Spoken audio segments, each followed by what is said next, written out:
Fellow Kenyans, this is Dr. Joseph Mburu,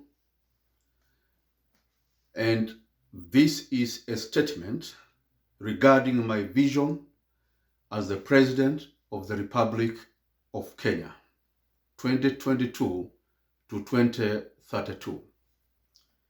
It is entitled The Great Speech, and in the days of my presidency, or in Swahili, katika enzi ya utawala wangu. I've written this speech with my own hands, and I've done the research and the statements myself. I would like to first request you, in case of anything, please feel free to contact me at Daraja ya Kenya 2022@gmail.com or josephthegoodone@gmail.com, and at the phone number 0110-1000-889. You're able to reach me in those contacts so that we can converse further.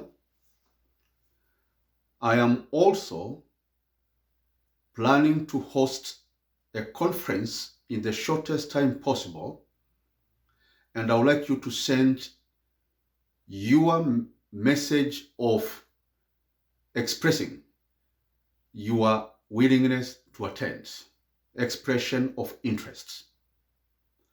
This conference will be the foundation block of my presidency, and the people attending it shall be considered as national solution team. They shall have huge benefits in my administration.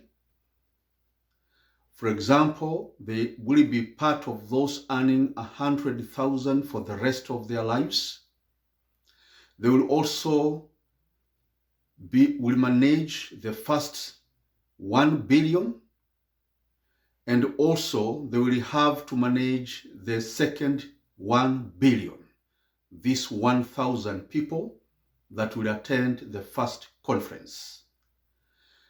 The door is only open for 1,000 people who will be the brains of my government and the people that will be behind the success of my regime. My regime will bring 2,000 factories, and therefore this 1,000 will shoulder very high responsibility, because they will have to see this vision coming to pass, because we are not coming like any other leadership you have had in Kenya or in Africa. This is a unique leadership. We are serious. We will deliver. 2,000 factories, 12 million jobs. I'm bringing Kazi Milele that will employ 500,000 Kenyans, earning 100,000 to 200,000 for the rest of their lives. And even when they die, their spouses and children will continue earning these 100 to 200,000 Kenya shillings forever and ever. This is an income that lasts for the lifetime of the beneficiary. We'll start with 100,000, rising to 500,000 by 2026-2027. I'm also bringing, as your president, Utajiri Direct Program that will shift 5 million, that is almost 15 plus million families in Kenya, from poverty to becoming millionaires in the next 10 years, maybe less. Also, fellow Kenyans, on March 8th, tarehe 8 mwezi wa 3 2023, March 8th, 2023, I shall employ 1 million Kenyans, youth aged 18 to 29, in one single day. That will be history in the making, but this is Professor Joseph Mburu. By the grace of God and God's working, we are going to bring all these things to pass. Fellow Kenyans, may we not despise our humble beginnings, for this may be the moment of David, of King David in Kenya, and God's time. In 2022, I'll be seeking for presidency, as many of you may be aware, and I request for your support and for your vote when that time comes. I seek to be president of Kenya, not that I be somebody or something important. That's not my goal, not just to be somebody. That's not my aim. Not to have a name that Professor Joseph was the president of Kenya at some time. That's not my intention. Because we have had many presidents across Africa with the painful consequences, and we remember them with a lot of sorrow and sadness. My intention is not to be a president for the sake of it, but I'm seeking to be president of the Republic of Kenya so that I can do something, and something great for the people of Kenya and the world. Something that will put smiles in their faces for years, joy and happiness, that Kenyans will be happy to know that Professor Joseph Mburu is their president.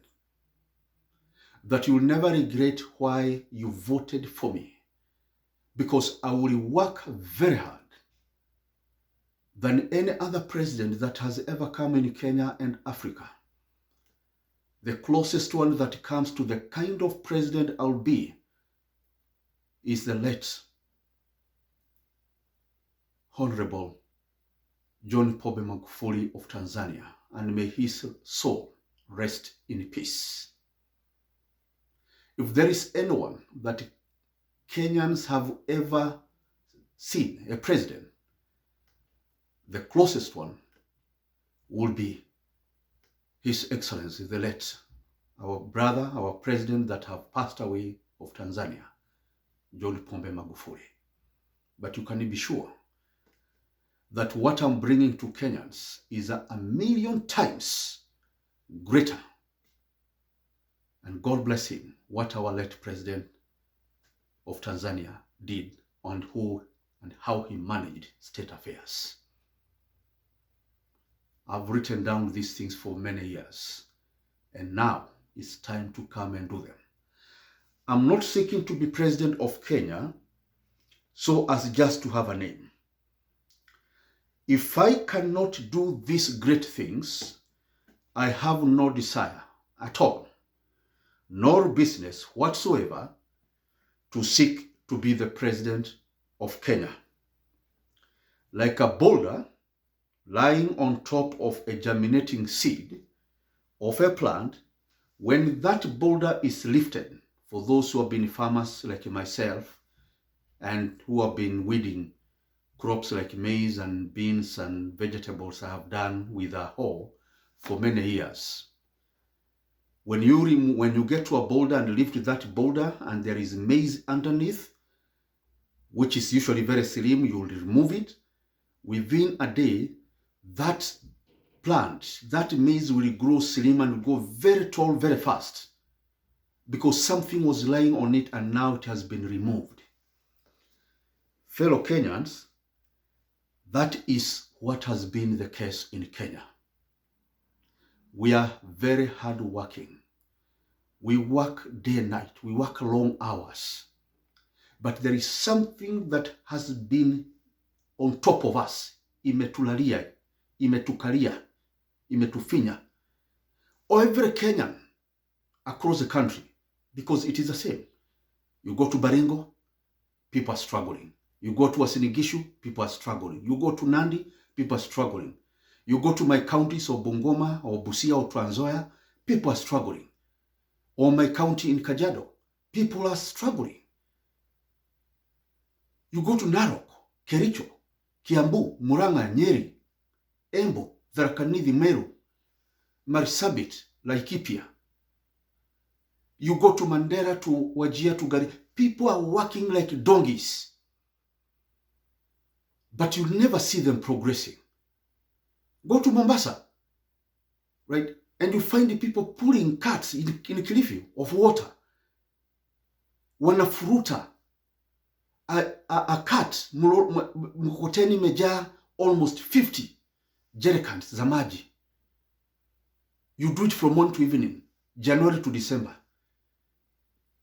You go to Nandi, to Kericho, people are picking coffee and tea. Wamebebana vikapo kwa mgongo. In Kiambu, in Nyeri, in Murang'a. And at the end of the year, there is nothing to show off. There is no much progress. Kuna kitu imewalalia. And that is what I'm coming to remove. Because I know what it is. The whole problem we have had is governance. Imetulalia. Toward this type of governance yenye mnaona Kenya, I will lift it up in the namna hivi, and within years, you'll find Kenyans becoming millionaires. That's what I'm saying. 5 million Kenyans, within less than 10 years, they'll be millionaires. Fellow Kenyans, I'm coming to bring great change. I will remove that boulder. Our people in slums, in Korogosho, in Kiandutu, Nyeri, in Nyalenda, in Kisumu, and all the slums around Kenya. Look at where you live. You are there because there is a boulder imewalalia. Because the governance allows for corruption. You are in slums because the money that was supposed to help you was stolen. You will not be in the slums there. Not at all. The money that was supposed to improve your lots, your condition, was stolen. You saw this in NYS. A simple example in Kibera. When some works were going, the money was stolen. When there was a minister, now the minister is a governor. We reward corrupt people or people who do not defend or protect our money from being stolen. If they are not corrupt themselves, as a minister, you are supposed to protect that money. Fellow Kenyans, I'm coming to bring a huge difference. And I request you to support me, to join me, so that I can bring this development. Fellow Kenyans, we got easy work ahead. It may be hard, but it is easy. When it comes to Professor Joseph Mburu, that work is easy. Na tutatoboa. I request for your support.